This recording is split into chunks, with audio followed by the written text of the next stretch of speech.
ګرانو کتونکو السلام علیکم. زه محمد سلمان همدرد د حق غږ پښتو چینل خبري لنډیز کې ستاسو کوربه او ستاسو پام را اړوم د مهمو خبرونو لنډیز ته. د مرستیال امرالله صالح په تازه څرګندونه کې ویلي د دوحې تړون د رسمیت نه پیژني او حکومت هم هرکلی نه دی ترې کړی.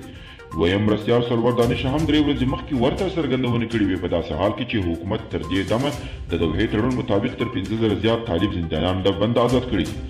د امریکا د ملي امنیت مخکنی سلاکار میک ماسټر یو وار بیا افغانستان کې د ټرمپ سیاستونو غندلي. ماسټر ویلي امریکا او طالبان دواړه د یو داسې حکومت پر ضد شوي چې حکومت خپله امریکا جوړ کړي. ماسټر زیاته کړې طالبان به لنډه موده وروسته د افغانستان ترڅنګ سیمې او نړۍ ته بیرته سرخوږی شي. د لبنان حزب الله ډلې د امریکا د دفاع وزیر مارک اسپر ناڅاپي ګوښه کېدل د دغه هېواد کورني او بهرني سیاست سره مستقیم تړاو لري.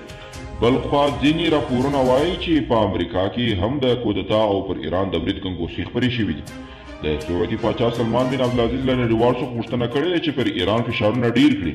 سلمان ویلي نړۍ د ایران ته د اټومي وسلو اجازه نه ورکوي. هغه ویلي که چیرته ایران اټومي وسلو ته لاسرسی پیدا کړي نو نړۍ به د یو ټول وژنې شاهده وي. او طالبان وایي په سرخي په زندان کې یو ناروغ بندي د زندان مسؤلینو د بې پروایي او نه توجه له امله مړ شوی.